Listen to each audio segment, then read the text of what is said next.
இந்த அதானி ஊழல் வந்த உடனே முதல்ல பிஜேபிக்காரங்க சொன்னா என்னன்னா 5 ஸ்டேட்ல 4 ஸ்டேட் எதிர்கட்சி ஸ்டேட் தான் எங்காலெல்லாம் வாங்கியிருக்கிறாங்க, அப்ப நீங்க விசாரிக்க தயாரா, எஃப்ஐஆர் போடுங்க. இது முதல்ல பிஜேபி சொன்னது.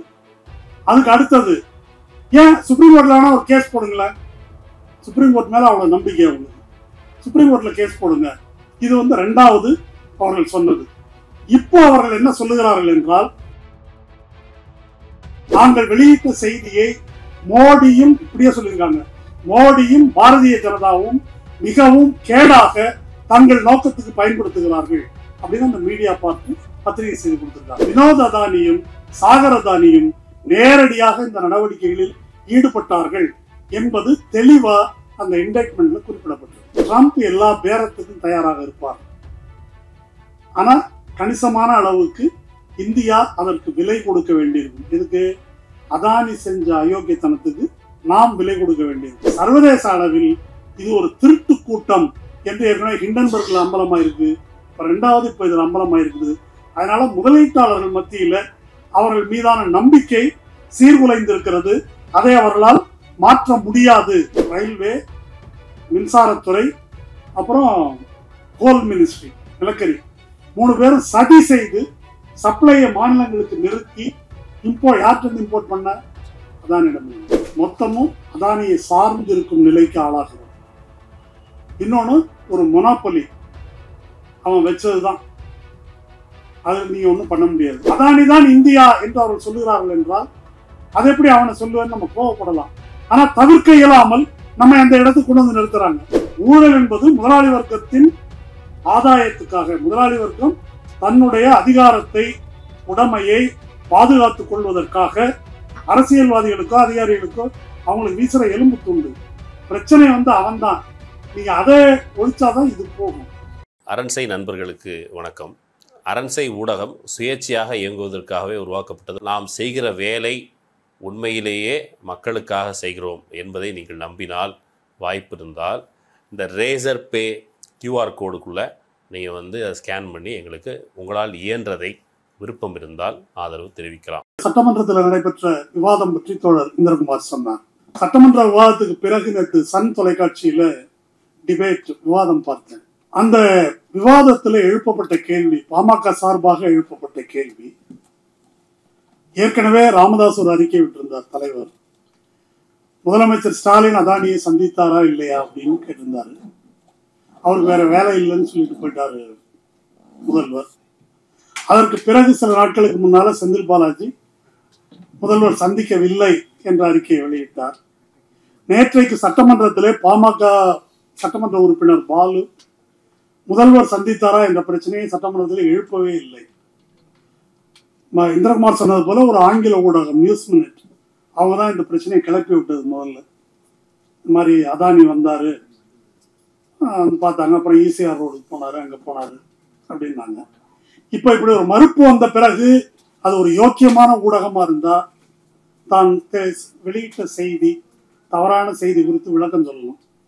அப்படிப்பட்ட விளக்கம் சொல்லப்படுவது இல்லை எப்பவுமே. அந்த மாதிரியான ஒரு கிசு பத்திரிகை செய்தி உலகமாகத்தான் இது இருக்குது. ஸோ இப்போ அவர் பார்த்திருந்தாலும் ஒன்றும் பிரச்சனை இல்லை. இதை நான் பேசியிருக்கிறேன். ஒரு தமிழ்நாட்டில் ஏறத்தாழ 30-40 கோடி முதலீடு செய்கின்ற ஒரு முதலாளி ஒரு தமிழ்நாட்டு முதலமைச்சர் பார்த்தார் அப்படின்றது ஒரு பெரிய பிரச்சனையே இல்லை. அது நீங்க சொல்ல வருவது என்ன பிரச்சனை நடந்திருக்கிறது என்ற விஷயத்தை தான் நம்ம பேசணும். அரசியல் என்பது பொது வெளியிலே காண கிடைக்கின்ற விவரங்களின் அடிப்படையில பேச வேண்டுமே தவிர, அங்க ரகசியமா பார்த்தாரு, இந்த டீ கடையில பார்த்தாரு, அந்த ஹோட்டல்ல பார்த்தாரு, இந்த கிசு செய்தி எல்லாம் அரசியல் அல்ல. ஆனால் அதற்குத்தான் பழக்கப்படுத்தப்பட்டிருக்கிறோம். சோ சட்டமன்றத்துல அந்த கேள்வியை அவங்க எழுப்பல. அதற்கு பிறகு நாங்கள் ஜேபிசி கேட்கிறோம், பாமக கேட்க தயாரா அப்படின்னு அவர் கேட்டாரு. இரவு விவாதத்துல பாமக வழக்கறிஞர் பாலு ஜேபிசி நாங்க கேட்க தயார், இபியில நடந்திருக்கிற ஊழல் குறித்து விசாரிப்பதற்கு சிபிஐ விசாரணைக்கு உத்தரவிட நீங்கள் தயாரா அப்படின்னு அவரு. அதற்கு திமுக தரப்பிலிருந்து நாங்க எல்லாத்துக்கும் தயார் அப்படின்னு அவங்க பதில். நீங்க ஜேபிசிக்கு தயார் இல்லை, உங்களால தானே மோடி, அவரை உத்தரவிட சொல்லுங்க. இது வந்து திமுக வழக்கறிஞர் வந்து வாதாடினார். இப்படி போச்சு அந்த விவாதம். அடுத்து அன்புமணி ராமதாஸ் ஒரு அறிக்கை விட்டுருக்காரு. இப்ப அதுல என்னன்னா, ஜேபிசி கேட்பதற்கு நாங்கள் தயார். இபி பற்றி, இபி தமிழ்நாடு டான்ஜெட்கோ நடந்திருக்கக்கூடிய ஊழல்கள் பற்றி சிபிஐ விசாரணைக்கு உத்தரவிடுவதற்கு நீங்கள் தயாரா, சிபிஐ விசாரணை கேட்பதற்கு தமிழக அரசு தயாரா அப்படின்னு அறிக்கை விட்டுருக்கிறார். முதல்ல நீங்க நாடாளுமன்றத்துக்கு போறதுக்கு தயாரா? எம்பியா இருந்துகிட்டு எப்போது நாடாளுமன்றத்துக்கு போயிருக்கீங்களா? அதாவது அவர் டாக்டர் அன்புமணி ராமதாஸ். இப்போ இந்த திருவண்ணாமலை வெள்ளம் இதை ஒட்டி ஒரு வீடியோ பார்த்தேன். அதாவது அன்புமணி ராமதாஸ் அவர்களுக்கு நான் சொல்றது என்னன்னா, காதுல ஸ்டெத்தஸ்கோப்பை மாட்டினா தான் ஹார்ட் பீட்டு கேட்கும். அவர் கழுத்துல மாட்டிக்கிட்டே பார்க்குற வைத்தியம் பார்க்குறதெல்லாம் நம்ம பார்த்தோம். அது மாதிரி ஜேபிசி கேட்கணும்னா நாடாளுமன்றத்துக்கு போகணும். இங்கே இருந்து ஜேபிசி எல்லாம் கேட்க முடியாது. இப்போ அவருடைய ஊழல் வழக்கு 2011 போடப்பட்ட அவர் மீதான ஒரு ஊழல் வழக்கு இருக்கு. தகுதியற்ற மருத்துவக் கல்லூரிகளுக்கு லைசன்ஸ் வழங்கிய வழக்கு. அதை இழுத்து இழுத்து இழுத்து போன டிசம்பர் மாதத்தில் சுப்ரீம் கோர்ட்டில் நான் ட்ரையல் நடக்குது, என்னால் நேரம் வர முடியாது, நான் வீடியோவில் ஆஜராகிறேன்னு ஒரு பெட்டிஷன் போட்டிருக்காரு. இதற்கு பின்னால் போடப்பட்ட 2G வழக்கில் ஆராசா இப்படியெல்லாம் வாய்தா கேட்கல, என்னால் வர முடியலன்னு சொல்லலை. அது முடிஞ்சு அக்விட்டெல்லாம் ஆயிடுச்சு. இவர் 2011 இழுத்துட்டு இருக்கிறாரு சிபிஐ கேஸ். சிபிஐ மேல அவ்வளோ நம்பிக்கை அவங்களுக்கு. அதனாலதான் சிபிஐ விசாரணை வேண்டும் என்று கேட்கிறார்கள். அதற்கு பதில் சொன்ன திராவிட முன்னேற்ற கழகத்து வழக்கறிஞர், இந்த நிலக்கரி ஊழல்ல தரம் குறைந்த நிலக்கரியை சுமார் $30 ஒரு டன்னுக்கு மதிப்புள்ள நிலக்கரியை $90 மேல் விலை வைத்து டான்ஜெட்கோ தலையில் கட்டியது அதிமுக ஆட்சியில் நடந்திருக்குது. அது தொடர்பாக எஃப்ஐஆர் போட்டிருக்கிறோம், விசாரிக்கிறோம் என்று விளக்கம் சொன்னார். இதெல்லாம் ஒரு பக்கம் இருக்கட்டும். பாமக கேட்டதாக இருக்கட்டும், திமுக பதில் சொன்னதாக இருக்கட்டும், இந்த இஷ்யூ திரும்ப திரும்ப திரும்ப எதை சுற்றி வருகிறது என்று சொன்னால், ஒரு ஊழல் நடந்திருக்கிறது. அங்க ஜெகன்மோகன் ரெட்டி பணம் வாங்கியிருக்காரு, தமிழ்நாட்டில் யாரோ பணம் வாங்கியிருக்கிறாங்க. பணம் வாங்கியிருக்கிறாங்க அப்படின்னு அமெரிக்காக்காரன் சொல்லிட்டான். அதனால பணம் வாங்கியிருக்கிறாங்க, அதானி பணம் கொடுத்துருக்கிறாரு, இதான் பிரச்சனைன்னு பேசுகிறாங்க. நான் என்ன சொல்றேன், இது பிரச்சனை இல்லை, இது பிரச்சனை இல்லை.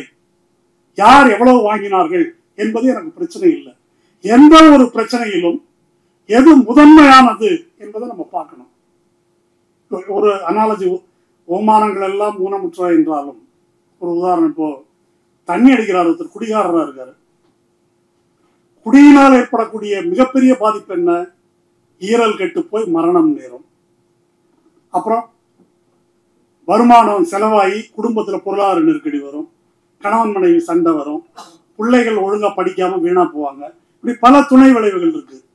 அதனுடைய முதல் விளைவு, முதன்மையானது எதுன்னா ஈரல் கெட்டு போய் மரணம் நேர்வது என்பது மது அருந்துவதால் குடிகாரனா இருப்பதா இருக்கக்கூடிய முதன்மையான தீமை. இப்ப இந்த இஷ்யூல எது முதன்மையான தீமை நடந்திருக்கக்கூடிய இந்த பேரத்தில்? அமெரிக்கா என்ன சொல்லுது அப்படின்னு சொன்னா, எங்க ஊர்ல இன்வெஸ்ட்மெண்ட் நீ திரட்டுவது என்று சொன்னால், நீ வந்து யாருக்கும் லஞ்சம் கொடுத்து வெளிநாடுகள்ல தொழில் கான்ட்ராக்டுகளை பெற்று அதற்காக இங்க வந்து நீ முதலீட திரட்டக்கூடாது, யோக்கியமான முறையில செய்யணும் என்று அவங்க ஒரு விதி வச்சிருக்கிறாங்க. அந்த விதிக்கு ஃபாரின் கரப்ட் பிராக்டிசஸ் ஆக்ட் என்று பேர். அந்த விதியின் அடிப்படையில் நீங்க அதை வயலேட் பண்ணிட்டீங்க அப்படின்றது அவங்களுடைய குற்றச்சாட்டு. நமக்கு என்ன, இங்க யார் வாங்கிட்டாங்க என்பது மட்டும்தான் நம்ம பிரச்சனையா என்பதுதான் கேள்வி. இப்ப நம்ம அந்த கேஸை பற்றி இந்திரகுமார் வந்து விளக்கிட்டாரு. நான் அந்த டீட்டெயிலுக்குள்ள போகல. அந்த கேஸை பற்றி பேசவே முடியாமல் டெல்லியில இப்போ வந்து கூத்து நடக்குது. இங்க வந்து இபில ஊழல் நடந்துருச்சு, சிபிஐ விசாரணைக்கு தயாரான்னு இவங்க கேட்கிறாங்க. இந்த அதானி ஊழல் வந்த உடனே முதல்ல பிஜேபிக்காரங்க சொன்ன என்னன்னா, 5 ஸ்டேட்ல 4 ஸ்டேட் எதிர்கட்சி ஸ்டேட் தான், எங்களெல்லாம் வாங்கியிருக்கிறாங்க, அப்ப நீங்க விசாரிக்க தயாரா, எஃப்ஐஆர் போடுங்க. இது வந்து முதல்ல பிஜேபி சொன்னது. அதுக்கு அடுத்தது, ஏன் சுப்ரீம் கோர்ட்ல வேணா ஒரு கேஸ் போடுங்களேன், சுப்ரீம் கோர்ட் மேல அவ்வளவு நம்பிக்கை அவங்களுக்கு, சுப்ரீம் கோர்ட்ல கேஸ் போடுங்க. இது வந்து 2வது அவர்கள் சொன்னது. இப்போ அவர்கள் என்ன சொல்லுகிறார்கள் என்றால், இது ராகுல் காந்தி, சோனியா காந்தி, ஜார்ஜ் சோரோஸ் இவங்கெல்லாம் சேர்ந்து ஒரு சர்வதேச சதி, இந்தியாவை சீர்குலைப்பதற்கு, இந்தியாவினுடைய முன்னேற்றத்தை தடுப்பதற்கு, அதை விசாரிக்கணும். எப்படியா சொல்ற? மீடியா பார்ட் அப்படின்னு ஒரு அமைப்பு, ஒரு ஏஜென்சி, அவங்க ஒரு செய்தி வெளியிட்டிருக்கிறாங்க. ஓசிசிஆர்பி என்ற இன்வெஸ்டிகேட்டிவ் ஜேர்னலிஸ்ட்கள் அடங்கிய அந்த அமைப்பிற்கு பணம் அமெரிக்க அரசிடமிருந்து ஒரு பகுதி கொடுக்கப்பட்டிருக்கிறது அப்படின்னு அவங்க எழுதியிருக்கிறாங்க.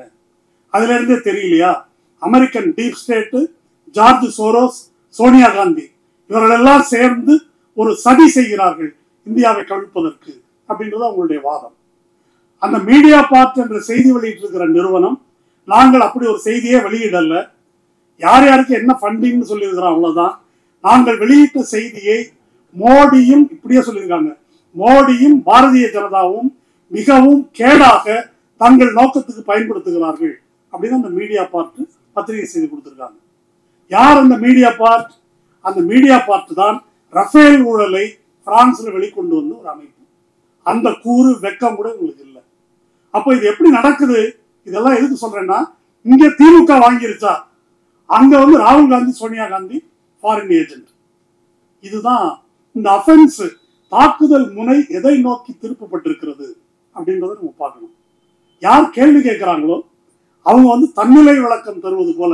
நேற்று காங்கிரஸ் ஒரு பிரஸ் மீட் வச்சு சுப்ரியா ஸ்ரீநேட் அவங்களுடைய பிரதிநிதி, ஜார்ஜ் சோரோஸ் அமைப்புல இருந்து உன்னுடைய ஆட்கள் தான் பணம் வாங்கியிருக்கிறாங்க, உன்னுடைய ஆட்கள் தான் சம்பந்தப்பட்டிருக்கிறாங்க அப்படின்னு அவங்க ஒரு விளக்கம் கொடுக்குறாங்க.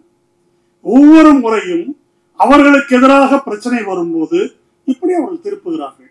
ஆனா அபிஷியலா இந்திய அரசினுடைய ஸ்டேட்மெண்ட் என்ன? இதை பத்தி எங்களுக்கும் இதுக்கும் சம்பந்தம் இல்லை. ஒரு தனியார் கம்பெனி தொடர்பாக அமெரிக்க அரசு ஒரு வழக்கு தொடர்ந்து இருக்கிறது, எங்கள்கிட்ட ஏன் கேட்கறீங்க? இதுதான் அரசின் அதிகாரப்பூர்வ நிலைப்பாடு. ஆனால் கட்சி என்ன செய்து கொண்டிருக்கிறது என்றால், அதானிக்காக வரிந்து கட்டிக்கொண்டு களத்தில் நின்று வாதாடி கொண்டிருக்கிறது. இந்த காட்சியை தான் நம்ம பார்க்கிறோம். அப்போ இந்த பிரச்சனையில் அமெரிக்கா என்ன குற்றம் சாட்டியது? இந்த குற்றச்சாட்டு தான். அந்த டீட்டெயில் நமக்கு வேண்டியதில்லை. 5 குற்றச்சாட்டுகளை சொல்லியிருக்கு. ஒன்று, ஃபாரின் கரப்ட் பிராக்டிசஸ் ஆக்ட், அதை மீறி இருக்கிறீங்க. அடுத்து ஃபால்சிபிகேஷன் ஆஃப் ரெக்கார்ட்ஸ், ஆவணங்களை ஒரு மோசடி செய்திருக்கிறீர்கள். அதாவது நீங்க லஞ்சம் கொடுத்துட்டு கொடுக்கல அப்படின்னு அறிவிச்சிருக்கீங்க. அடுத்தது லஞ்சம் கொடுப்பதற்கான சதி, அதை அமல்படுத்திய முறை. அடுத்தது முதலீட்டாளர்களை ஏமாற்றியது. அதுக்கு அடுத்தது அது தொடர்பான தகவல் பரிவர்த்தனைகள், அதை டிஜிட்டல் மீடியா மூலமாக மேற்கொண்டது. அதற்கப்புறம் அந்த எவிடன்ஸை அழிக்க முயன்றது. இதெல்லாம் தான் சார்ஜஸ். இந்த சார்ஜஸ்ல சிவில் கேஸ், கிரிமினல் கேஸ் ரெண்டும் போட்டிருக்கிறாங்க. அரெஸ்ட் வாரண்ட்டும் அதானிக்கும் இருக்குது, சாகர் அதானிக்கும் இருக்குது. உடனே அவங்களுடைய வக்கீல் முகுல் ரோத்கி, ராம் ஜெத்மலானி மகன் மகேஷ் ஜெத்மலானி 2 பேரும் பிரஸ் மீட் வச்சு, இல்லை இல்லை அதானி எல்லாம் கைது பண்ண முடியாது, அவர் மேல கிரிமினல் கேஸ் எல்லாம் இல்லை என்று சொன்னாங்க. கிரிமினல் குற்றச்சாட்டுகள் எல்லாமே இருக்குது. அவங்க சொல்றது டெக்னிக்கலா என்ன அப்படின்னாக்கா, அமெரிக்க குடிமகன் மீது தான் அவங்க கிரிமினல் வழக்கு தொடர முடியும், மற்றவர்கள் மீது சிவில் வழக்கு தான் இருக்கும் என்பதைத்தான் அவர்கள் பேசுகிறார்கள். மற்றபடி வினோத் அதானியும் சாகர் அதானியும் நேரடியாக இந்த நடவடிக்கைகளில் ஈடுபட்டார்கள் என்பது தெளிவா அந்த இண்டக்ட்மெண்ட்ல குறிப்பிடப்பட்டிருக்கு. தமிழ்நாடை பற்றி என்ன சொல்லி இருக்குது? நேற்று அதை திரும்ப திரும்ப விவாதிச்சுட்டு இருந்தாங்க. தமிழ்நாட்டு டான்ஜெட்கோ அதிகாரிகள் லஞ்சம் வாங்கினார்கள் அப்படின்னு அதுல இல்லை. அதனுடைய பாரா 50 என்ன சொல்லுகிறது? அது அவசியங்கிறது இதை சொல்றேன். Following the promise of bribes to Indian government officials, இந்திய அரசு அதிகாரிகளுக்கு அல்லது அமைச்சர்களுக்கு இந்த லஞ்சம் கொடுத்ததை தொடர்ந்து இந்தந்த மாநிலங்கள்ல இப்படி போகப்பட்டது. அந்த பட்டியலில் தமிழ்நாடு அப்படின்றது வருது. யாருக்கு லஞ்சம் கொடுத்தது பற்றி குறிப்பா இருக்குது அப்படின்னு சொன்னா, ஒண்ணு ஜெகன்மோகன் ரெட்டிக்கு, அடுத்தது ஒரிசாவுக்கு. ஜெகன்மோகன் ரெட்டிக்கு தொகையே குறித்திருக்கிறார்கள். அவர் 1700 கோடி அப்படின்னு சொல்லி. ஒரிசாவை பொறுத்த வரைக்கும் hundreds of thousands of dollars ஒடிசாவுக்கு கொடுக்கப்பட்டது என்று அதுக்கு இருக்குது. மிச்ச மாநிலங்களை பொறுத்த வரைக்கும் நேரடியாக இந்த மாநில அதிகாரிகளுக்கு கொடுக்கப்பட்டது அப்படின்னு இல்லை.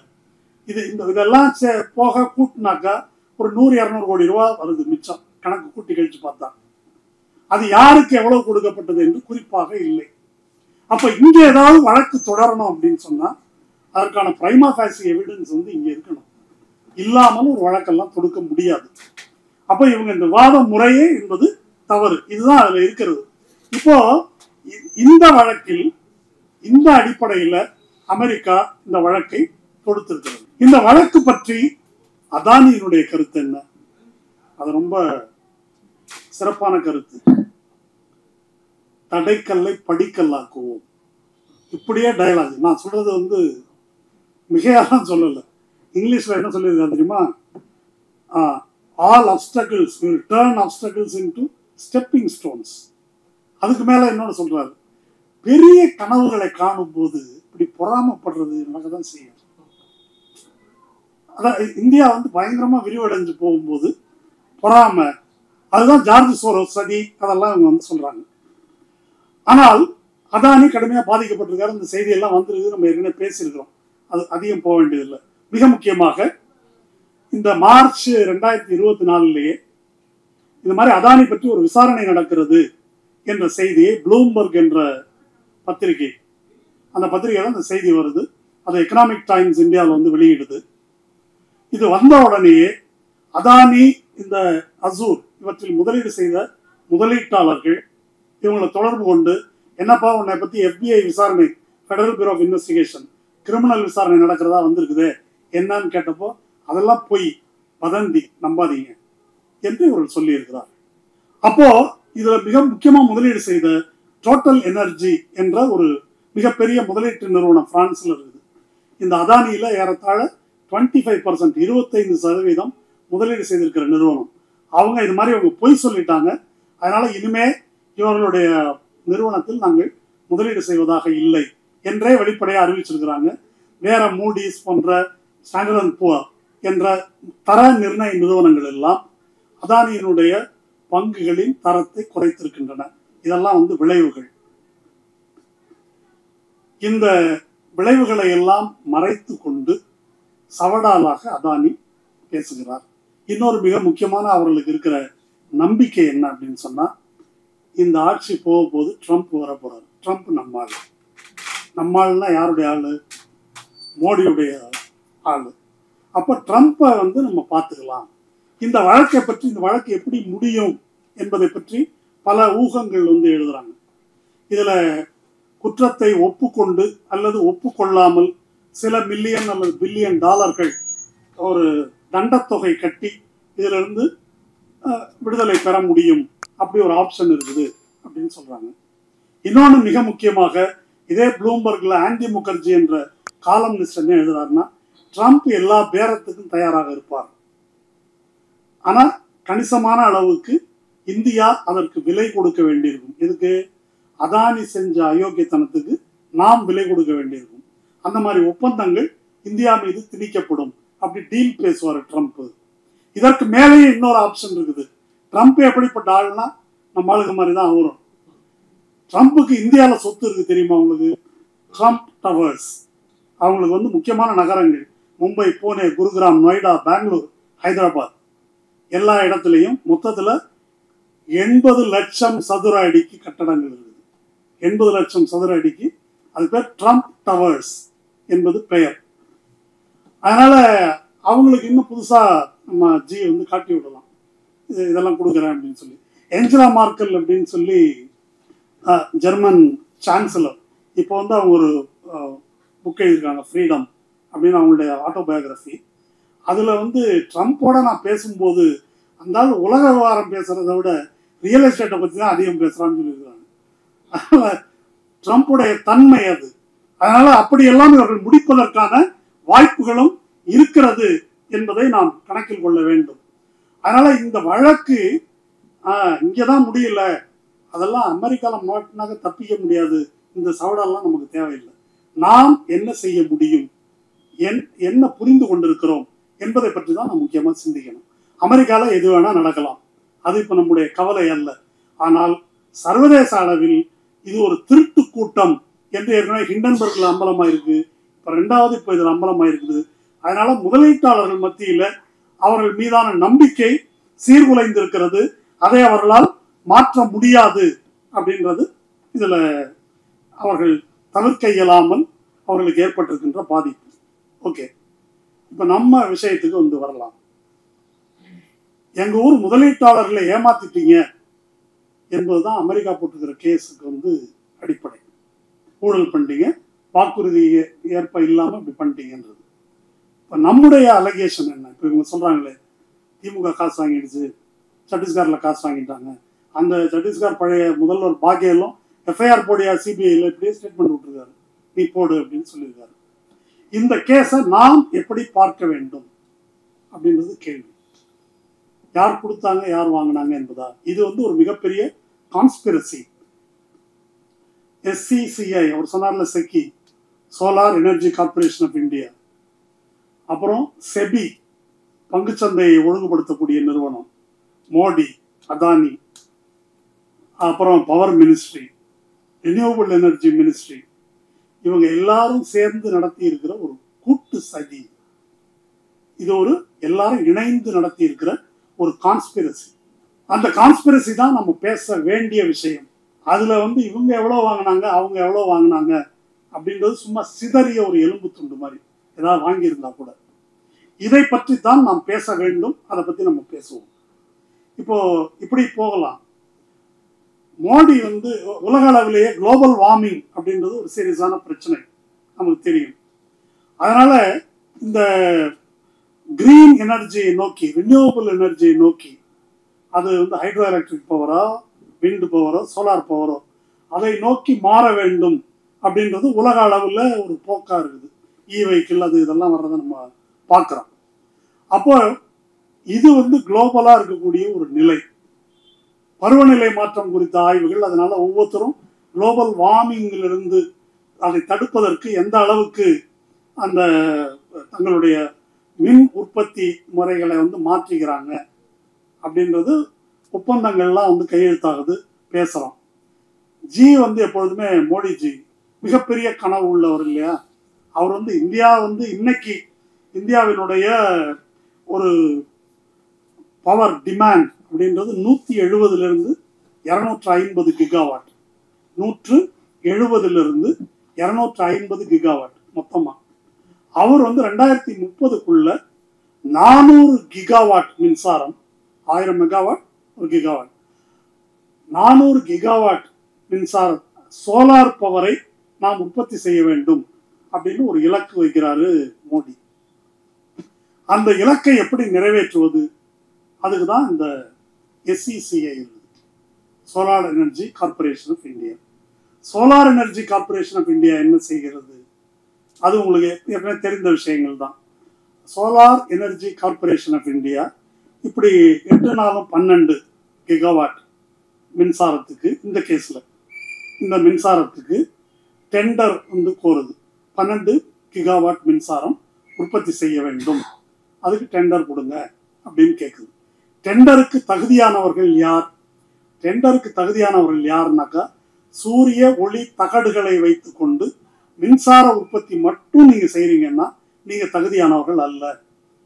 நீங்கள் சூரிய மின் தகடுகளை உற்பத்தி செய்பவராகவும் இருக்க வேண்டும். அப்போதான் உங்களுக்கு வந்து இந்த டெண்டர்ல பங்கேற்பதற்கு நீங்க வந்து தகுதி உண்டு. அது மட்டுமல்ல, குறைந்தபட்சம் உங்கள் நிறுவனத்தினுடைய முதலீடு மதிப்பு வந்து 130 கோடி ரூபாய் இருக்கணும்.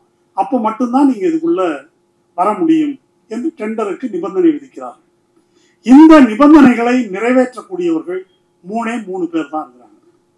ஒருத்தர் அதானி, இன்னொருத்தர் அசூர் பவர், மூணாவது நவயுகா அப்படின்னு சொல்லிட்டு ஆந்திரத்து முதலாளி. அவங்க அந்த நிறுவனம், அவங்களுக்கு தான் கிருஷ்ணப்பட்டினம் போர்ட், கங்காவரம் போர்ட் என்ற போர்ட் எல்லாம் அவங்களுடைய.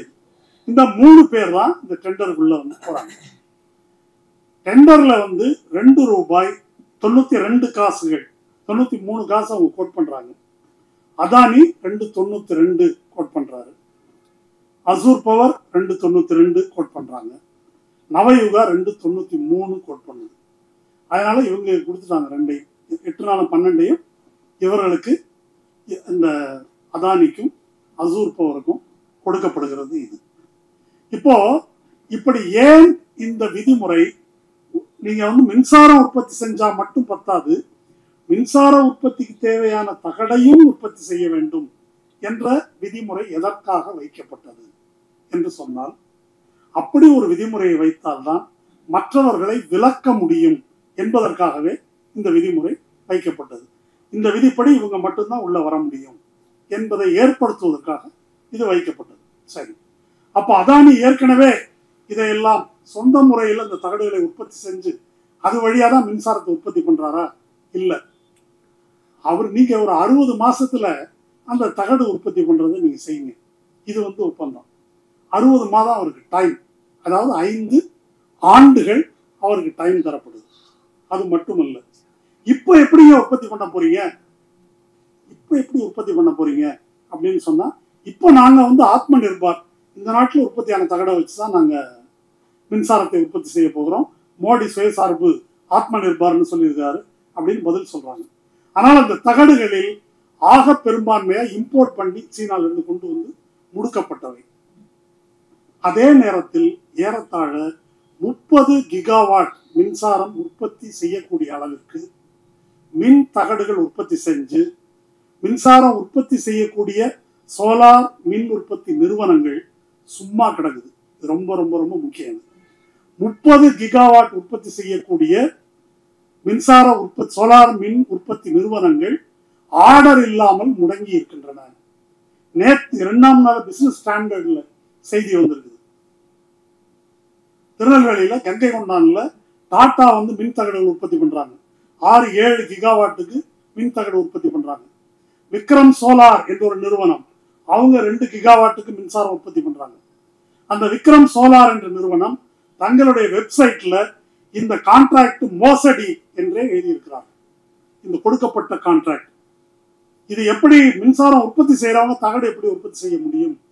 நீங்க உள்நாட்டில் உற்பத்தி செய்யக்கூடிய தகடுகள் அப்படின்னு சொல்றீங்க, ஆனா நடைமுறையில் இறக்குமதி செய்யப்பட்ட தகடுகளை வைத்துதான் அவர்கள் செய்கிறார்கள். அப்புறம் எங்க இருக்குது ஆத்ம நிர்பார்? அப்ப உங்களுடைய நோக்கம் என்னவென்றால், இது ரொம்ப முக்கியம், நோக்கம் என்னவென்றால் சிறு விகித உற்பத்தியாளர்களை ஒழித்து கட்டுவது. அவங்க யாரும் ஃபீல்டில் இருக்கக்கூடாது. சென்ட்ரலைஸ்டு அது இவங்க கையில போகணும். சென்ட்ரலைஸ்டு மட்டும் இல்லை, அதுவும் இவர்கள் கைக்குத்தான் போக வேண்டும் என்பதுதான் இவர்களுடைய திட்டமாக இருந்திருக்கிறது. அப்போ இப்படித்தான் அதானிக்கும் அசூர் பவருக்கும் இது வழங்கப்பட்டிருக்கிறது. ஓகே, இதை 292 எடுத்துட்டாங்க. அவர் இந்திரகுமார் விளக்குனாரு. இப்போ ஒரு மின்சாரம் உற்பத்தி பண்ணி நீங்க உற்பத்தி பண்ற மின்சாரத்தை நான் வாங்கிக்கிறேன் அப்படின்னு இந்த solar energy corporation of India என்ற ஒன்றிய அரசு சார்ந்த நிறுவனம் சொல்லுது. அப்போ அப்படி வாங்கிக்கிட்டாக்க அதை விற்க வேண்டிய பொறுப்பு யாருது? நியாயமா பார்த்தாக்க SECI தான் மற்ற மாநிலங்களுக்கு அதை விற்கணும். ஆனா என்ன டேர்ம்ஸ் ஆஃப் கான்ட்ராக்ட் எப்படி இருக்குதுன்னு சொன்னாக்கா, பார்ட்டி நீங்க தான் பிடிச்சு கொடுக்கணும்னு இருக்குது. யாரு கான்ட்ராக்ட் சைன் பண்ண அதானி தான் ஒவ்வொரு மாநிலமா போய் பார்ட்டியை பிடிச்சு கொடுக்கணும் என்றே ஒப்பந்தத்தில் இருக்கிறது. அப்போ டைரக்டா இப்போ ஒருவேளை ஒன்றிய அரசு மாநில அரசோட டீல் பண்ணுதுன்னா அங்க ஊழலுக்கான ஸ்கோப் கிடையாது. அரசு இந்த அரசை நேரம் கேட்க போகுது, ரேட்டு படிச்சா கொடுக்க போறாங்க, பண்ண போறாங்க. ஆனால் இது எப்படி மாற்றி விடப்படுதுன்னா, பார்ட்டியை நீங்க பிடிச்சு கொடுங்க. இவங்க என்ன செய்யறாங்க? இந்த ஒப்பந்தம் போடப்பட்ட பிறகு 18 மாதங்களுக்கு பிஜேபி ஆளும் மாநிலங்கள் உள்ளிட்டு யாரும் இந்த மின்சாரத்தை வாங்க தயாரா இல்லை. இந்த ரேட்டுக்கு ஏன் இந்த ரேட்டுக்கு வாங்க தயாரா இல்லை? ஏனென்றால் மார்க்கெட் ரேட்டு 2 ரூபா யூனிட். ஒரு யூனிட்டுக்கு மார்க்கெட் ரேட்டு 2 ரூபா. நம்ம ஏதோ 2 ரூபா 2 ரூபா 2.5 ரூபா 3 ரூபான்னு பேசிட்டு இருக்கிறதுனால சில்லற காசுன்னு நினைக்காதீங்க. பல லட்சம் கோடி யூனிட்டுகள் மின்சாரம் பயன்பாட்டில் இருக்குது நமக்கு. அப்போ எத்தனை 1000 கோடி ரூபாய் அதுல புழங்க போகுது. அப்போ 292க்கு வாங்குறதுக்கு யாரும் தயாரா இல்லை. தயாரா இல்லாத காரணத்தினால் என்ன செய்யறாங்க? இதெல்லாம் விசித்திரம். இதெல்லாம் 18 மாதம் கழித்து அசூர் பவரும் சரி, இந்த அதானியும் சரி அவங்களே அதை குறைச்சிக்கிறாங்க. சரி 2.92 வேணாங்க, நாங்கள் வந்து 2.49 2.54 அப்படி குறைச்சிக்கிறாங்க. மேபி 1-2 பைசா மாறி இருக்கும், சொல்கிறேன் கரெக்டாக. 2.54 2.42. இப்போ 2.92க்கு ஏலம் எடுத்துட்டு யூனிலேட்டர்லாம் இவங்களே குறைக்கிறாங்க. அதை அப்போ அதுக்கு என்ன பொருள்? எந்த டெண்டர் முறையிலையாவது இப்படி நடக்குமா நீங்கள் சொல்லுங்கள். ஒரு டெண்டரை எடுத்துடுறோம், அதுக்கப்புறம் போகிறாங்களாம், அது வாங்க மாட்டேன்றாங்க. அதனால 2.54 வாங்கிட்டு தமிழ்நாட்டுக்கு 2.61 கொடுக்குறாங்க. 2.61 வாங்கியிருக்கேன்னு சொல்கிறாருல்ல இப்போ செந்தில் பாலாஜி, 54 வாங்கிட்டு 61 கொடுக்குறாங்க. அப்போ 92க்கு ஏன் அதை ஃபிக்ஸ் பண்ணீங்க? அந்த டெண்டர் எப்படி 2.92 கொடுக்கப்பட்டது என்ற கேள்விக்கு யார் பதில் சொல்லணும்? SECI பதில் சொல்லணும், பவர் மினிஸ்ட்ரி பதில் சொல்லணும். அந்த பதில் அவர்களிடமிருந்து வரல. அதனுடைய தலைவர் குப்தா எங்களுக்கு இது சம்பந்தம் இல்லைன்னு அறிக்கை விட்டுருக்காரு. அமெரிக்கா எங்களை குற்றம் சாட்டவில்லையே, எங்களுக்கு இதுக்கு எந்த சம்பந்தமும் இல்லை என்று அவர் அறிக்கை விட்டுருக்கிறார். இப்படி வந்து குறைக்கிறாங்க. இப்ப இந்த விலை இப்படி அதிகமா இருக்கிறதுக்கு காரணம் மார்க்கெட் ரேட் 2 ரூபா. மின் உற்பத்தியாளர்கள் சும்மா கிடக்குறாங்க. சொல்ல போனால் இதைவிட குறைந்த விலைக்கும் கூட அது போகும் என்பதுதான் நிலை. இப்போ இதுக்கப்புறம் மேஜரா வாங்கி இருக்கக்கூடிய ஜெகன்மோகன் ரெட்டியோட ஆந்திர பிரதேசுக்கு போவோம். ஆந்திர பிரதேஷ் விவகாரம், அதுக்கு முன்னால நவயுகா விஷயம். 3ஆவதா போட்டி போட்ட நவயுகா, இந்த அதானி அசூர் தவிர நவயுகா. இந்த 2019 இந்த டெண்டர்லாம் கால்ஃபார் பண்ணி போட்டிருக்கிறாங்க. இது நடக்கும்போதே அதானி வந்து உங்க கிருஷ்ணப்பட்டினம் போர்ட்டை எனக்கு வித்துருங்கன்னு கேட்குறாரு நவயுகாட்ட. இந்த டீலிங் வந்து ஏற்கனவே போயிட்டு இருக்கு இவங்களுக்குள்ளார. இதே 2019 நவம்பர்ல 45 கோடி ரூபாய் நவயுகா எலக்ட்ரல் பாண்டில் பிஜேபிக்கு கொடுக்குது. இப்போ நவயுகாவோட கிருஷ்ணப்பட்டினம் போர்ட்டில் 75 விழுக்காடை ஒரு 3000 லட்சம் கோடி ரூபாய்க்கு அதானி வாங்குகிறார். இதில் உள்ள முறைகேடு என்ன அப்படின்னு சொன்னாக்கா, ஒரு டெண்டர்ல வந்து சிண்டிகேட் அமைத்து கொண்டு டெண்டர் கேட்பவர்கள் அவர்களுக்குள்ள இந்த மாதிரி பரிவர்த்தனை வைத்துக் கொள்ளக்கூடாது, அது சட்டவிரோதமானதுன்னு ஒரு விதி இருக்கு. அந்த விதிப்படி அது வந்து ஆராயப்படவில்லை. இவங்க பேசி வைத்துக் கொண்டு கிருஷ்ணப்பட்டினம் கங்காவரம் போர்ட்டை வித்துட்டாங்க. அப்புறம் இதை வந்து அவங்களுக்கு விட்டு கொடுத்துட்டாரு. பிஜேபிக்கு 45 கோடி ரூபாய் பணம் கொடுத்துட்டாரு. இது ஓவர். அடுத்து ஜெகன்மோகன் ரெட்டி கிட்ட வராங்க. ஜெகன்மோகன் ரெட்டி கிட்ட வந்தாக்கா அவரு 2 ரூபா 49 பைசாவே என்ன வாங்கியிருக்காரு. இப்போ இந்த 7 மெகாவாட் அங்க வரும்போது என்ன ஆகுது அப்படின்னு சொன்னா, ரமேஷ் என்று ஓய்வு பெற்ற ஒரு IAS அதிகாரி ஆந்திரால இருந்து அவர் ஒரு விஷயம் சொல்லியிருக்கார். PV ரமேஷ் 2019 ஜூன்ல ஏற்கனவே 23 சோலார் ப்ராஜெக்ட் வந்து ஆந்திரா அரசு கையெழுத்து போட்டிருக்குது. 2132 மெகாவாட்டுக்கு 2132 மெகாவாட்டுக்கு ஜெகன்மோகன் ரெட்டி கையெழுத்திட்டு இருந்த 23 ஒப்பந்தங்களை ஜூன் 2019 கேன்சல் பண்றாரு. யூனிலேட்டரலா அந்த ஒப்பந்தங்களை ரத்து செய்கிறார். அது ரத்து செய்த பிறகுதான் இது கையெழுத்தாகிறது. அப்புறம் இந்த ரேட் கட்டுப்படி ஆகல, எப்படி இருந்தாலும் இப்படி ஒரு கேள்வி இருக்குது அப்படின்னு வரும்போது, முக்கியமாக சந்திரபாபு நாயுடு கட்சியை சேர்ந்த இன்றைய நிதியமைச்சர் பையாவுலா கேசவ் அப்படின்றவர் அன்னைக்கு இது மிகப்பெரிய ஊழல்னு நேரடியாக ஃபைட் பண்றாரு. இந்த செக்கிக்கு எழுதுறாரு. CERC என்ற சென்ட்ரல் எலக்ட்ரிசிட்டி ரெகுலேட்டரி கமிஷன், அதுக்கு எழுதுறாரு 2 ரூபா தான் மார்க்கெட் ரேட்டு. என்ன அடிப்படையில் நீ 2.92க்கு கொடுக்குற? இது வந்து முறைகேடு. அதுபோல தகடு உற்பத்தியாளராகவும் இருக்க வேண்டும் என்ற இது வந்து அப்பட்டமான முறைகேடு அப்படின்னு கொடுக்குறாரு. அதுக்கு வந்து ஒரு பதில் ஒன்று சொல்றான் பாருங்க, யாரு? CERCயும் செக்கியும். அதாவது இப்போ தெர்மல் பிளான்ட் நடத்துறாங்கல்ல, அவங்களே நிலக்கரி சுரங்கம் வச்சிருக்காங்கல்ல, அந்த மாதிரி நீங்க சோலார் தகடு உற்பத்தி பண்ண நீங்களே உற்பத்தி பண்ணணும். தெர்மல் பிளான்ட் உற்பத்தி பண்றோம், தெர்மல் பவர் உற்பத்தி பண்ற எல்லாரும் நிலக்கரி சுரங்கம் வச்சதில்லை. அதானி போன்றவர்கள், அம்பானி போன்றவர்கள் வைத்திருக்கிறார்கள். அது மாதிரி இதுவும் வேணும் அப்படின்னு ஒரு விளக்கம் சொல்லி க்ளோஸ் பண்ணிடுறாங்க. இது பக்கா மோசடின்னு சொல்லி ஆந்திரா ஹைகோர்ட்ல ஒரு கேஸ் போட்டிருக்காரு. அவரும் ஒரு சிபிஐ தோழர், 2 பேரும் போட்ட கேஸ் பெண்டிங் இருக்குதுங்க.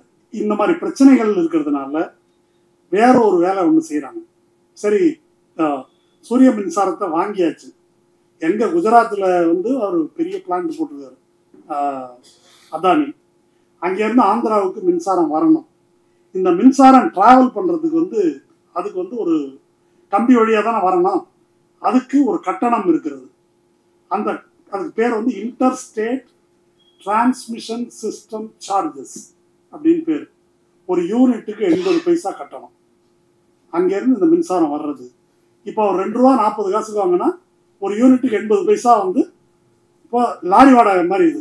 அங்கேருந்து இங்கே வருவதற்கான செலவு கொடுக்கணும். மோடி என்ன செய்கிறார் என்றால், ஜெகன்மோகன் ரெட்டியோடு போடுகின்ற ஒப்பந்தத்துக்கு இந்த கம்பி வழித்தட சேவைக்கு தர வேண்டிய காசை தர வேணான்னு, அந்த சேவைக்கு தர வேண்டிய காசை 80 பைசா தர வேணாம். அதனால வர்றது எவ்வளவு? 1360 கோடி பர் இயர், ஆண்டுக்கு. 20 ஆண்டு ஒப்பந்தத்துல 25 ஆண்டு ஒப்பந்தத்துல 34,000 கோடி ரூபா. இது தள்ளுபடி. என்னங்க இப்படி பண்ணிருக்காங்களே அதானி கிரீன் எனர்ஜி இவங்கள்ட்ட போய் கேட்டாக்க, அதுக்கு எங்களுக்கு சம்பந்தம் இல்லை, அது ஆந்திர அரசு தான் அதனால் பயன்பெறுகிறது. யாரு? இது அதானியுடைய பதில். அப்போ இந்த ஒப்பந்தம் சைன் பண்ணணுன்றதுக்காக இப்படி ஒரு தள்ளுபடி அங்கேருந்து கொண்டு வர செலவை ஒன்றிய அரசு ஏற்றுக்கொள்ளும். யாரு? நம்ம ஏற்றுக்கொள்றாங்க. அப்படி இந்த ஒப்பந்தம் இவ்வளவு முறைகேடுகளுக்கு பிறகுதான் இந்த ஒப்பந்தம் என்பது கையெழுத்தாகிறது. இது ஒரு உதாரணம். இன்னைய வரைக்கும் அமெரிக்காக்காரன் அப்படி 5 ஸ்டேட்டை சொல்லியிருக்கிறான், அவங்க காசு வாங்கிட்டாங்கன்னு இப்படியே பேசிட்டு இருக்கிறோம். ஒரு காமன் சென்ஸ் கேள்வி ஒன்று இருக்குது. இந்த SECI என்ற அமைப்பு அதன் வழியாக எந்தெந்த ஸ்டேட்டுக்கு எவ்வளவு மின்சாரம் கொடுக்குது, என்ன ரேட்டுக்கு கொடுக்குது, இந்த டேட்டா இங்கே வெளியிட்டு இருக்கிறாங்களா? இந்த 5 ஸ்டேட்டு தான் வாங்கியிருக்கிறோமா? இல்லை, எல்லா ஸ்டேட்டும் அவங்கள்ட்ட இருந்து வாங்கியிருக்குது அப்படின்னு சொல்றதை விட வாங்கி ஆக வேண்டும் என்று விதி இருக்குது. இது ரொம்ப முக்கியம். வாங்கி ஆக வேண்டும் என்று விதி இருக்குது. இப்ப தமிழ்நாடு ஒரு 5000 மெகாவாட் நம்முடைய மின்சார தேவை அப்படின்னு வச்சுக்கிட்டாக்கா, அதுல 10 விழுக்காட்டை இந்த சூரிய மின்சாரம் கட்டாயமா செக்கியிடமிருந்து வாங்க வேண்டும். SECI இடமிருந்து. செக்கி அதானியிடமிருந்து வாங்கும்.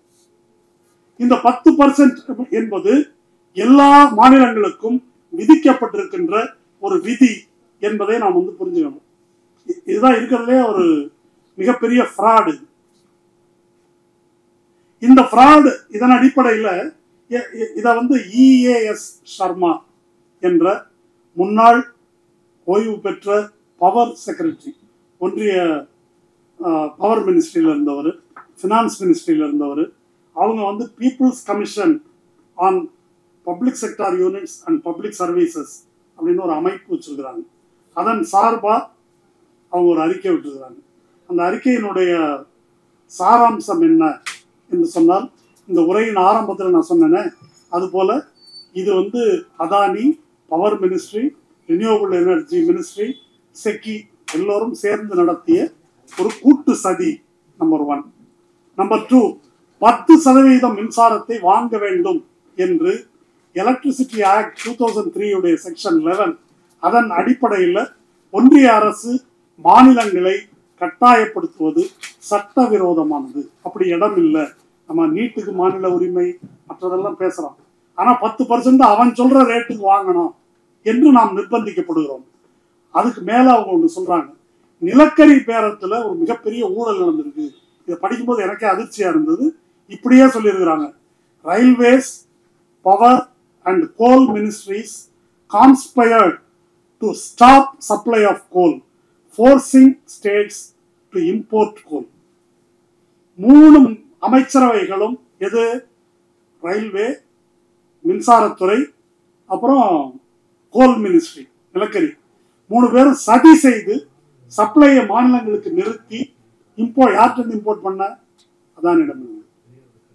அதானிடமிருந்து இம்போர்ட் பண்ணதுதான் தரம் குறைந்த நிலக்கரி. $30 நிலக்கரிக்கு $90 நம்ம கொடுத்துருக்கோம். இப்படி ஒரு செயற்கையான பற்றாக்குறையை அவர்கள் உருவாக்கி இருக்கிறார்கள். இதை நாங்கள் ஏற்கனவே எழுதியிருக்கிறோம்னு சொல்றாங்க. இதுக்கு மேல வேற சில விஷயங்களை அந்த அறிக்கை குறிப்பிடுது. மின்சக்தியை எதுக்குடா சென்ட்ரலைஸ் பண்றீங்கன்னு கேட்கிறாரு. ரொம்ப அறிவுபூர்வமான ஒரு கேள்வி. இப்போ அனல் மின் நிலையத்தை, அனல் மின்சாரத்தை நம்ம வீட்டில் உற்பத்தி பண்ண முடியாது. அதுக்கு தெர்மல் பிளான்ட்ல தான் வந்து பண்ண முடியும். ஹைட்ரோ எலக்ட்ரிக் பவர், அது நீர்வீழ்ச்சி இருக்கணும், டேம் இருக்கணும், அங்கதான் நம்ம வந்து செய்ய முடியும்.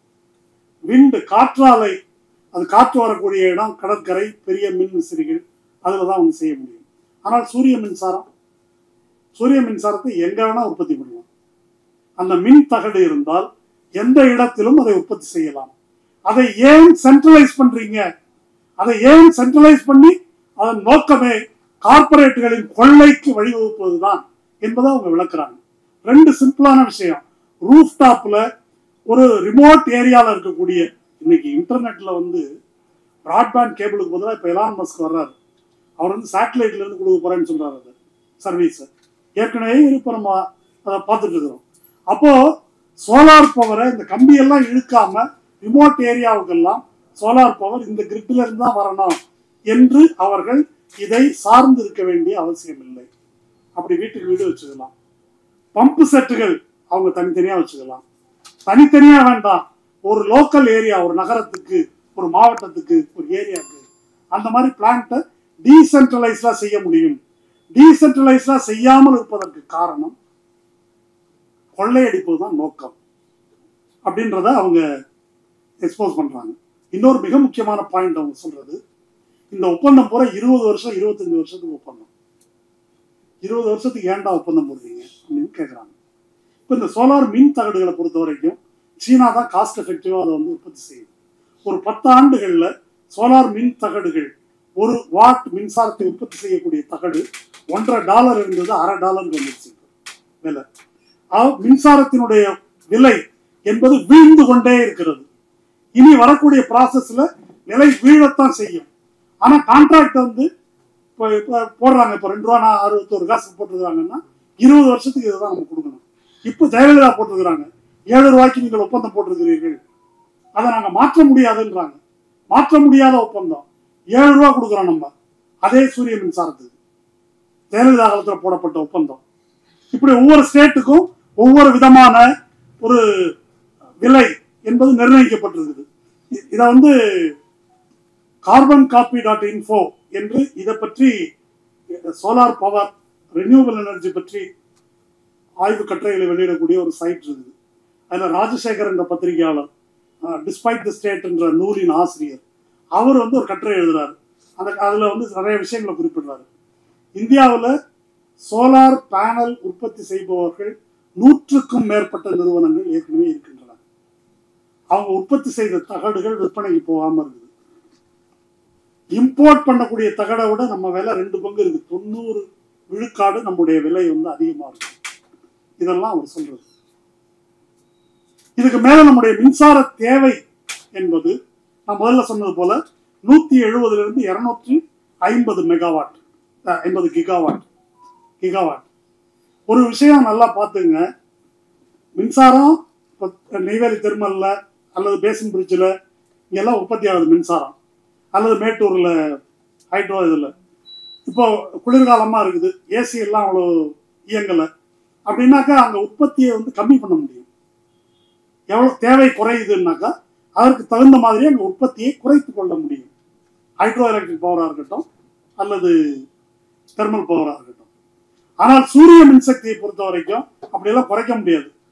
அது உற்பத்தி ஆனால் அது வந்துகிட்டே இருக்கும். இப்போ நீங்க ஒரு 1000 மெகாவாட் வந்து அதானியோட ஒப்பந்தம் போட்டிருக்கிறோம் அப்படின்னா, இப்போ நமக்கு பகல்லையோ இரவுலையோ மின்சாரம் தேவையில்லை என்றாலும், நீங்க இப்போ ஜெயலலிதா பீரியட்ல $7 போட்டிருக்காங்க ஒப்பந்தம். ஒரு 500 1000 மெகாவாட் எவ்வளோன்னு தெரியல, அதை வச்சுங்க. அந்த மின்சாரம் வந்துகிட்டே இருக்குது, நமக்கு தேவையில்லை. அப்ப என்ன செய்யுது? என்ன செய்யறாங்கன்னு சொல்றாங்கன்னாக்கா 50 பைசாவுக்கு விற்கிறதா சொல்றாங்க. 50 காசுக்கு அந்த அதை வித்தாகணும், அதை வச்சிருக்க முடியாது. இப்போ காய்கறி வியாபாரம் பண்றவங்க கடைசியில ஈவினிங் கடை சாயங்காலம் வந்து போனாங்க, அழுகிறோம் அப்படின்னு வந்த ரேட்டுக்கு தள்ளுறாங்கல்ல, அது போல $7 வாங்கி 50 பைசாவுக்கெல்லாம் விற்கிறாங்க. அப்போ பிரச்சனை என்ன என்று சொன்னால், அப்போ அதானிக்கு $7 வந்துடும்.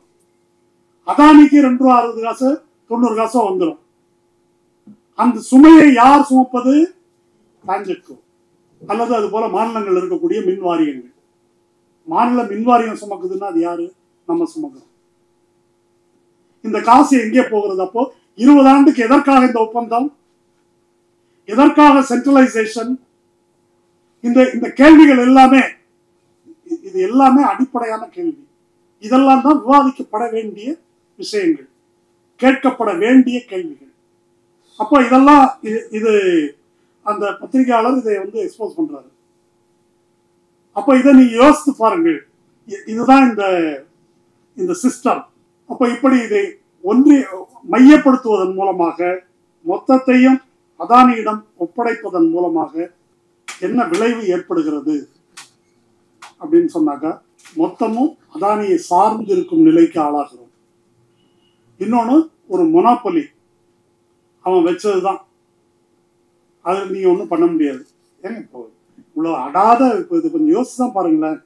போட்டாங்க, அதை ஒன்றும் பண்ண முடியாது. 7 ரூபாய் பச்சை 2 ரூபாய்க்கு விற்கிது.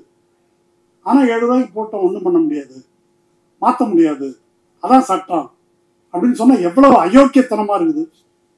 இதற்கு காசு வாங்கிட்டு இவங்க உடந்தையா போயிருக்கிறார்கள். எடப்பாடி கம்முன்னு இருக்கிறாருனாக்கா ஏன் கம்முன்னு இருக்கிறாரு? நிலக்கரி கேஸ்ல இது இருக்குது அதிமுக. இந்த 7 ரூபாய்க்கு வாங்கினதுல அதிமுக இருக்குது. இது ஒரு பச்சை துரோகம். இது கட்சிக்காரங்க காசு வாங்கிட்டாங்க என்பதை மட்டும் நாம் பார்க்கிறோம். கட்சிக்காரங்க காசு வாங்குவதை எது சாத்தியப்படுத்தி இருக்கிறது என்று சொன்னால், அதானிக்கும் அம்பானிக்கும் அது போன்ற மிகப்பெரிய முதலாளிகளுக்கு அவங்க உற்பத்தி பண்ற மின்சாரத்தை அவங்க ஒரு விலைக்கு நிச்சயமா நாங்க வாங்கிக்கிறோம். மார்க்கெட்ல டிமாண்ட் சப்ளை என்று முதலாளித்துவ பொருளாதாரத்துல சொல்றாங்களே, அப்ப சப்ளை அதிகம் இருந்தா விலை குறையும், டிமாண்ட் அதிகம் இருந்தா விலை கூடும்ன்றாங்களே. இந்த டிமாண்ட் சப்ளை என்ற லாஜிக்ல பாதிக்கப்படாமல் அவர்களுக்கு அந்த காசு வந்துகிட்டே இருக்கும். டிமாண்ட் சப்ளை லாஜிக்ல பாதிக்கப்படுவது யார்? நாம்.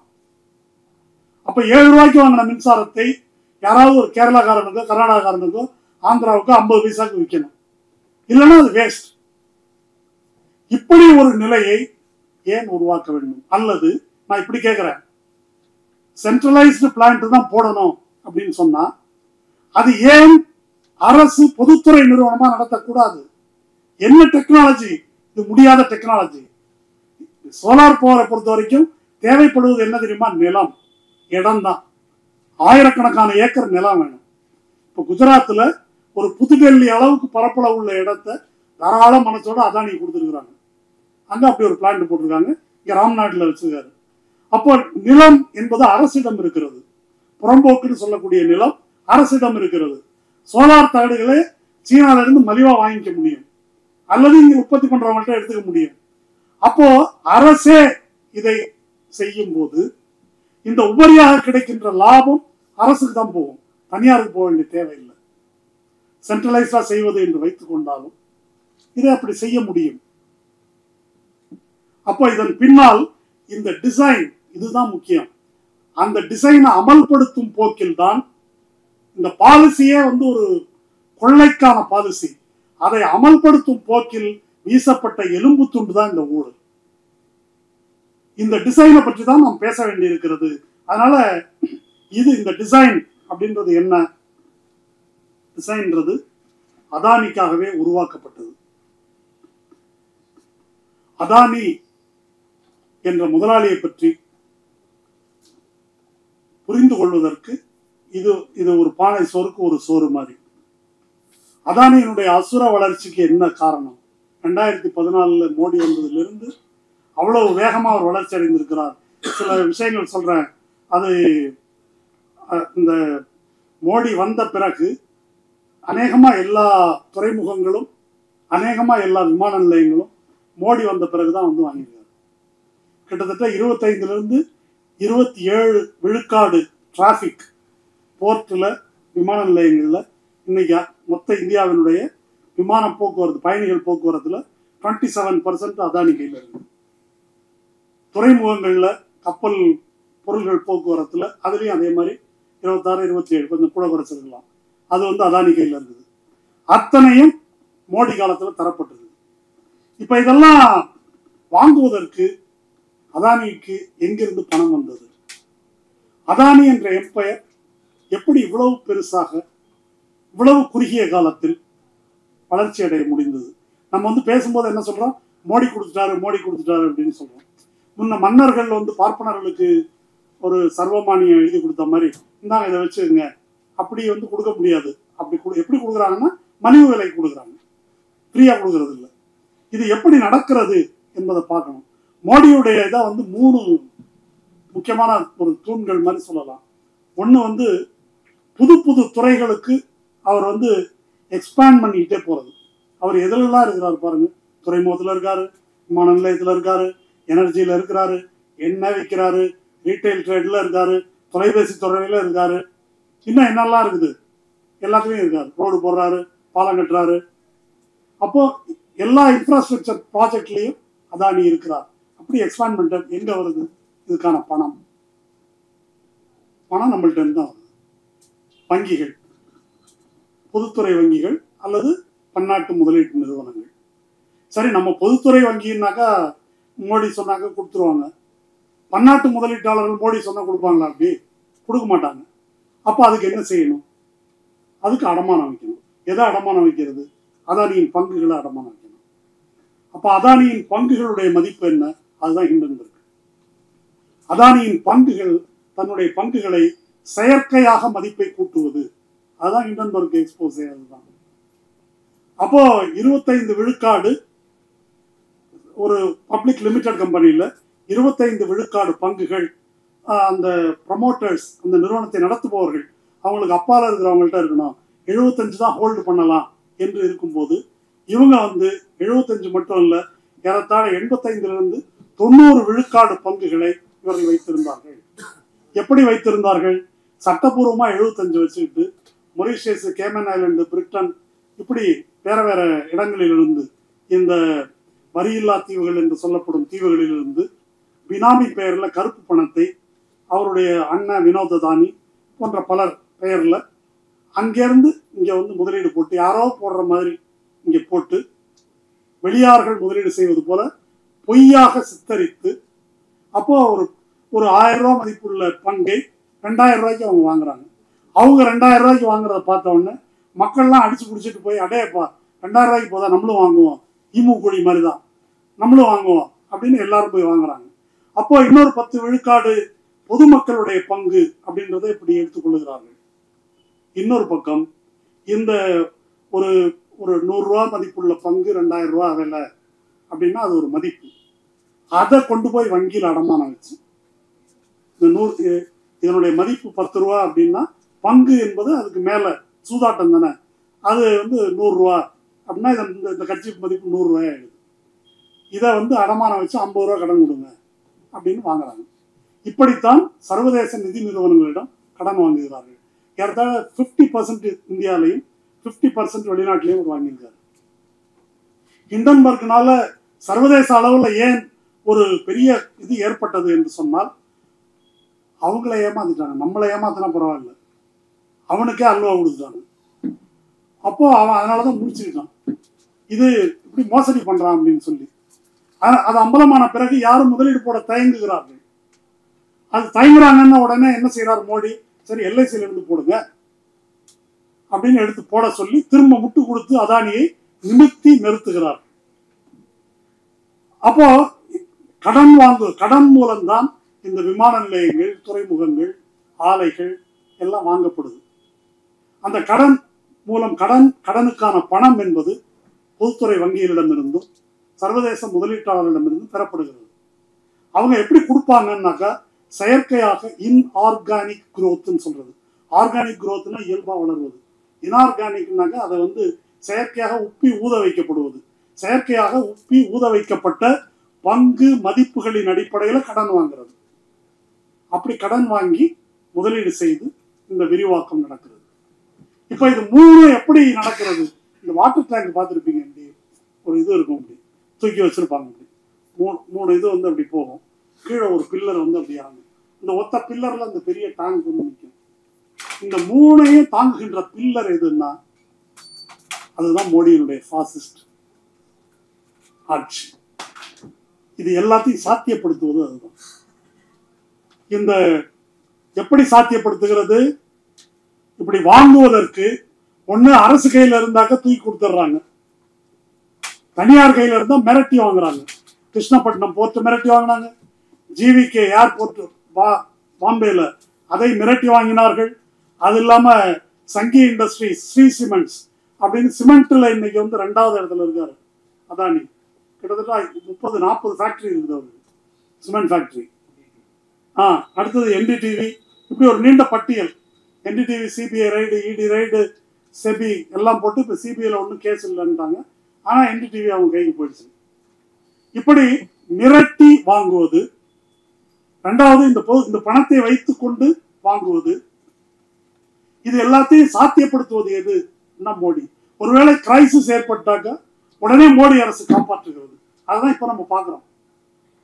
இப்ப இந்த கிரைசிஸ் வந்து உலக அளவுல கேள்வி எழுப்பும் போது, இந்தியாவில் கேள்வி எழுப்பும் போது, கேள்வி கேட்கிறவனா நீ அந்நிய கைக்கூலி, கேள்வி கேட்கிறவனா நீ யோக்கியமா? இப்ப இங்க தமிழ்நாட்டில் அந்த வேலையை இப்போ ராமதாஸோ அல்லது ஊடகவியலாளர்களோ அது யாரோ, அதிமுகவோ, திமுக ஊழல் காசு வாங்கிட்டாங்க அப்படின்னு பேசினா அவங்க பிஜேபிக்கான வேலையை இங்க பாக்குறாங்க. இங்க ஜார்ஜ் சோரோஸ், சோனியா காந்தி அப்படின்னு பேசினா இங்க எடுபடாது. இங்க எடுபடக்கூடியது என்ன? இங்க எடுபடக்கூடியது திமுக நீ காசு வாங்கிட்ட, அதான் நீண்ட வாங்கிட்ட அப்படின்னு சொன்னாங்க. அதுக்கு பதில் சொல்லிட்டு இருக்கணும் இங்க. அப்போ அதானியை காப்பாற்றுகின்ற பணியை தான் ராமதாஸ் செய்யறாரு. அதானி மீதும் வழக்கு போடலைன்னா அதானி மீதும் கொசுராது. எங்கிருந்து அது தொடங்குகிறது? அப்போ இந்த வேலையைத்தான் இவர்கள் செய்கிறார்கள் என்பதை நம்ம புரிந்து கொள்ளணும். இப்போ இந்த பபுள் உடைஞ்சா என்ன ஆகும்? 2008 சப்ரைம் நெருக்கடி என்று அமெரிக்காவில் ஏற்பட்டது. சப்ரைம் நெருக்கடியில மிகப்பெரிய வங்கிகள் திவாலாகும் நிலை ஏற்பட்டது. சப்ரைம் நெருக்கடி என்பது என்ன? 1 லட்சம் ரூபாய் மதிப்புள்ள வீட்டை 10 லட்சம் ரூபாய் வரைக்கும் அதுக்கு மதிப்பு செயற்கையா கூட்டிட்டாங்க. ரியல் எஸ்டேட்ல ஏறுது இல்லை, ஏறுதுன்னு ஏத்துனாங்க. அப்போ ஒரு வங்கி என்ன செய்யுது அப்படின்னா, 1 லட்சம் ரூபாய் மதிப்புள்ள ஒரு வீட்டுக்கு 2 லட்சம் ரூபாய் மதிப்பு போட்டு 1.5 லட்சம் ரூபாய் கடன் கொடுக்குது. அந்த 2 லட்சம் ரூபாய் மதிப்பு போட்ட பத்திரம் வந்துட்டு இருக்குது. அந்த 2 லட்சம் ரூபாய் மதிப்புள்ள பத்திரத்தை இன்னொரு வங்கிக்கு 1.5 லட்சம் ரூபாய் அவன் கொடுத்துருக்கிறான். நீ 1.25 லட்சம் ரூபாய் கொடு, போதும் இதை வச்சுக்கன்னு அவன்கிட்ட கொடுக்குறான். அவன் அடுத்தவனுக்கு விற்கிறான். ஒவ்வொருத்தனும் ஒரு 10% லாபத்தை வச்சு வித்துக்கிட்டே இருக்கிறாங்க. அப்படி போகும்போது என்ன நடக்குதுன்னா, இந்த கிரைசிஸ் எல்லா வங்கிகளுக்கும் பரவுகிறது. அதனாலதான் அமெரிக்காவில் வங்கி விழுந்த உடனே ஐரோப்பா முழுதும் வங்கிகள் விழுந்தன, இங்கிலாந்துல வங்கி, உலகம் முழுதும் அந்த பாதிப்பு வந்தது. ஏன்னா இந்த ஜங்க் பாண்ட் என்று சொல்லக்கூடிய குப்பை பத்திரங்களை உண்மையான மதிப்புள்ள பத்திரங்கள் என்று நம்பி பல வங்கிகள் வாங்கி வைத்திருந்ததனால் எல்லா வங்கிகளும் திவாலாகக்கூடிய நிலைமை ஏற்பட்டது. அதை எப்படி காப்பாற்றுறது? திவாலானா என்ன ஆகும்? திவாலானா உலக பொருளாதாரமே நிலை குலையும். அப்ப என்ன செய்யறது? அமெரிக்கா அரசு தன் கையிலிருந்து பணத்தை கொடுத்து அந்த திவாலான வங்கிகளை காப்பாற்றியது. அதுக்கு வச்சிருந்த ஒரு நீதி வாசகம், too big to fail. too big to fail. அந்த நதியே காஞ்சு போனா அப்படின்ற மாதிரி அது. அதனால அதை காப்பாத்தி ஆகணும். அது போச்சு அப்படின்னா எல்லாமே போயிடும். அப்ப அதானி அந்த இடத்துக்கு நம்ம கொண்டு வந்து நிறுத்திருக்காரு. அதானி தான் இந்தியா என்று அவர்கள் சொல்லுகிறார்கள் என்றால் அதை எப்படி அவனை சொல்லுவேன்னு நம்ம கோவப்படலாம். ஆனா தவிர்க்க இயலாமல் நம்ம அந்த இடத்துக்கு கொண்டு வந்து நிறுத்துறாங்க. இப்ப எல்லா ஸ்டேட்லயும், கேரளால முதலீடு, தமிழ்நாட்டில் முதலீடு, எல்லா இடத்துலையும் முதலீடு. அப்ப யார் ஒருவரும் இதை முறித்து கொள்ள முடியாது, விரோதம் செய்து கொள்ள முடியாது என்ற இக்கட்டான நிலைக்கு நம்மை கொண்டு வந்து நிறுத்துகிறார்கள் என்பதை நம்ம புரிஞ்சுக்கணும். முசோலினி தான் பாசிஸ்ட் பார்ட்டியை உருவாக்கினவர். பாசிசம் என்றால் என்ன என்பதற்கு ஒரு வரியில அவர் ஒரு விளக்கம் சொன்னார். கார்பரேட் பவரும் ஸ்டேட் பவரும் இணைவதுதான் பாசிசம் சொன்னார். அதைத்தான் இப்ப பார்க்கணும். கார்பரேட் பவரும் அரசு அதிகாரமும் ஃபியூஷன் ரெண்டும் இணைவதுதான் பாசிசம். அப்ப அதானி என்ற முதலாளியை பற்றி நாம் பேசும்போது தனியா ஒரு டாட்டாவை பத்தி பேசுறோம், பிர்லாவை பத்தி பேசுறோம், ஒரு டிவிஎஸ் பேசுறோம். அப்படி அல்ல இது. அதானி என்ற முதலாளி எப்படி வருகிறார்? 2002 குஜராத் படுகொலைக்கு பிறகு இந்திய முதலாளி வர்க்கத்திலேயே ஒரு பிரிவினர், ஒரு டாடா, இவர் கோத்ரேஜ் போன்ற முதலாளிகள், அவங்கெல்லாம் வந்து இதற்கு எதிர்ப்பு தெரிவித்தார்கள். இதெல்லாம் ரொம்ப தப்பு என்று எதிர்ப்பு தெரிவித்த போது குஜராத்தை சேர்ந்த பனியா மார்வாரி முதலாளிகள் அவங்கள ஒரு கோஷ்டியா திரட்டிக்கிட்டு, நாங்க இந்திய முதலாளிகள் சங்கத்திலேயே இல்லை, சிஐஐ அதுலேயே இல்லை, நாங்க தனியா குஜராத்தில் ஒரு கம்பெனியா ஒரு சங்கம் வந்து நாங்க வச்சுக்கிறோம், வைப்ரண்ட் குஜராத், துடிப்பு மிக்க குஜராத் நாங்க உருவாக்கிக்கிறோம் என்று அதனை முன்கை எடுத்து செய்தவர் அதானி. அப்ப இந்த இந்துத்துவ பாசிஸ்ட் இனப்படுகொலை அரசியலுக்கு மோடிக்கு பின்புலமாக தூணாக நின்றவர் அதானி. 2014 தேர்தலில் ஒளிவு மறைவில்லாமல் அதானியினுடைய பிளேன்ல தான் மோடி எல்லா இடத்துக்கும் போனார். இவனை கேட்கிறானு, இப்போ அதானியை பார்த்தாரா ஸ்டாலின் அப்படின்னு. அதானி பிளேன்ல போய் தான் அவன் பிரதம மந்திரியா ஆயிருக்கிறான். அதானி பிரதமர் ஆன பிறகு முதல்ல என்ன செஞ்சாரு, மோடியை கூப்பிட்டு வண்டியில ஏற்றினாரு, வா ஆஸ்திரேலியாவுக்கு போலான்னாரு. கூட State Bank of India chairman Arundhati Bhattacharya அவளையும் தூக்கி உட்கார வைக்கிறாரு. கூட்டின்னு போய் கார்மைக்கல் மைன்ஸ் நீ கையெழுத்து போடுன்னு அந்த அம்மா வந்து அது கையெழுத்து போட்டுச்சு. வாங்கினாங்க. ஒரு என்ன சொல்றது, எடுபிடி மாதிரி தான். இப்போ கூட ராஜஸ்தான்ல அவருக்கு வந்து பகடின்னு சொல்லி தலைப்பாக வச்சிருக்கிறாங்க மோடிக்கு. அப்படி வைக்கும்போது, தலைப்பாக வைக்கும்போது எல்லாரும் எழுந்திருக்கிறாங்க, அதானி மட்டும் கால் மேல கால் போட்டு உட்காந்துருக்காரு. ஏன்னா அவர் தான் ஓனர் இல்லையா? இவர் யாரு, இவர் என்னது சோர்க சௌக்கிதார், அவர் அதானியுடைய சௌக்கிதார் அவர். அப்போ இப்படி ஒரு இணைப்பு இருக்கிறது. அதனால எல்லா முதலாளிகளையும் போல அல்ல அதானி. அப்போ அதானி மோடானி அப்படின்னு சேர்த்து சொல்றாரு ராகுல் காந்தி என்று சொன்னால் அது பொருளற்றது அல்ல. இப்படி எல்லா மாநிலங்களிலும் அதானி முதலீடு செய்வதற்கான காரணம் என்ன? நாம வந்து பாசிசம் என்பதை எப்படி புரிஞ்சுக்கிறோம்? இஸ்லாமியர்களுக்கு எதிரான மதவெறி, தாழ்த்தப்பட்ட பிற்படுத்தப்பட்ட சாதிகளுக்கு எதிரான பார்ப்பன பனியா ஆதிக்கம், மாநில அரசுகளின் உரிமைகளை பறிக்கின்ற ஒன்றிய அரசினுடைய சர்வாதிகாரம், அப்புறம் இந்த மாதிரி அரசுக்கு வெளியே இருக்கக்கூடிய ஆயுதம் தாங்கிய RSSின் குண்டர் படைகள், இப்படியெல்லாம் நம்ம அதை பார்க்கிறோம். அப்படி மட்டும் இல்லாமல் இது ஒரு கார்பரேட் சாஃப்ரன் கார்பரேட் பவரும் கூடவே வருகிறது என்பதை நாம் கவனத்தில் கொள்ள வேண்டும். இந்த சோலார் எனர்ஜி பத்தி பார்க்கும்போது ஆச்சரியமா ஒன்று பார்த்தேன். ஸ்ரீ ரவிசங்கர்னு ஒரு ஆள் இருக்கிறான் தெரியுமா? அவன் சோலார் எனர்ஜி பிசினஸ்ல இருக்கிறான். அவன் வந்து எப்படி பாபா ராம்தேவ் வந்து மருந்து விற்கிற மாதிரி, ஜக்கி வாசுதேவ் பல பொருள்கள் விற்கிற மாதிரி, ஸ்ரீ ரவிசங்கர் வந்து சோலார் பேனல் மின்சார உற்பத்தி, அது வந்து ஒரு வெளிநாட்டு கம்பெனியோட டைஅப். என்ன இதை வந்து பார்த்தேன். அப்போ எப்படி இருக்குது அப்படின்னு சொன்னாக்கா, ஒரு கார்பரேட் பவரே சாஃப்ரன் கார்பரேட் பவரா வந்து வருது. அந்த கார்பரேட் பவரை சார்ந்து தமிழ்நாட்டின் பொருளாதாரமோ கேரளத்தின் பொருளாதாரமோ, இப்போ போர்ட் அவன்கிட்ட இருக்குது கேரளாவில், விழுந்தன் போர்ட். இங்கே இந்த மாதிரி சோலார் ராம்நாட்டில் இருக்கிற சோலார் பவர் பேனல் கூட அவன் கையில் இருக்குது. போர்ட் அவன் கைக்கு போகுது. விமான நிலையத்தை வேணும்னு கேட்டுட்டு இருக்கிறாங்க. அப்போ நாம் எப்படி பார்க்கிறோம் என்று சொன்னால், இப்போ ராகுல் காந்தியோ மற்ற கட்சிகளோ நாம் பேசும்போது என்ன செய்யறோம்? இடியை கைப்பற்றி விட்டார்கள், இன்கம் டாக்ஸ் டிபார்ட்மெண்ட்டை கைப்பற்றி விட்டார்கள், சிபிஐயை கைப்பற்றி விட்டார்கள், IAS IPS அதிகாரிகளை கைப்பற்றி விட்டார்கள், நீதித்துறையை கைப்பற்றி விட்டார்கள், தொழில்துறையையும் கைப்பற்றி விட்டார்கள், அதையும் மொனாப்பொலி ஆக்குகிறார்கள். ஒரு குஜராத்தினுடைய காலனியாக, குஜராத்தி பனியா மார்வாரி முதலாளிகளுடைய காலனியா வந்து நாடு மாற்றப்படுகிறது. அப்போ இந்த மொத்தத்தையும் நாம் வந்து அந்த கோணத்திலிருந்து பார்க்க வேண்டும். திரும்ப திரும்ப அதற்கு போக முடியாமல், இதை பார்க்க விடாமல் செய்கின்ற பலவிதமான அரசியல் திசை திருப்பல்கள் வந்து நடந்துட்டு இருக்கு. அதுதான் திரும்ப திரும்ப ஊழல்ன்றது. நான் என்ன சொல்றேன், இது ஒரு பித்தலாட்டம். இந்த ஊழல் பற்றிய பேச்சு வேற ஒரு டிவி சேனல்ல, தொலைக்காட்சி சேனல், யூடியூப்ல வந்து பேட்டி கொடுக்கும்போது இத்தனையும் விளக்கி முடிச்ச பிறகு இருந்தாலும் என்ன இருந்தாலும் எங்க வாங்கினாலும் காசு தப்பு தானே. எது பிரச்சனை? ஊழல் இல்லைன்னு நான் சொல்றேன். ஊழல் இல்லாம இருக்குதா? எந்த டிபார்ட்மெண்ட்ல 7, 10, 15, 20% கொடுக்காத எந்த கான்ட்ராக்ட் நடக்குது? எந்த ஆட்சியில் நடக்குது? எப்ப நடந்திருக்கிறது? அதுவா பிரச்சனை? திரும்ப இந்த ஊழல் தான் பிரச்சனை என்ற விவாதமே அதுக்கு வந்து கம்யூனிஸ்ட் தோழர்களும் பலியாகி இருப்பதுதான் ரொம்ப கொடுமை. ஊழல் தான் பிரச்சனைன்ற வாதம் இன்னைக்கு இல்லை, என்னைக்குமே அது மோசடியானது. ஊழல் என்பது முதலாளி வர்க்கத்தின் ஆதாயத்துக்காக, முதலாளி வர்க்கம் தன்னுடைய அதிகாரத்தை உடைமையை பாதுகாத்துக் கொள்வதற்காக அரசியல்வாதிகளுக்கோ அதிகாரிகளுக்கோ அவங்களுக்கு வீசுற எலும்பு துண்டு. பிரச்சனை வந்து அவன்தான். நீங்க அதை ஒழிச்சாதான் இது போகும். அப்ப அதை விட்டு அந்த குடியாரன் அனாலஜி மாதிரி கல்லீரல் போறதை பத்தி விடாம மற்ற பிரச்சனை, புருஷன் பொண்டாட்டி சண்டை வருது, குடிச்சாக்க பையனை சரியா கவனிக்க இல்லை, ஊர்ல மதிக்க மாட்டேன்றான் அப்படின்ற பிரச்சனையை பேசி கொண்டிருப்பது போல ஆகும் இது.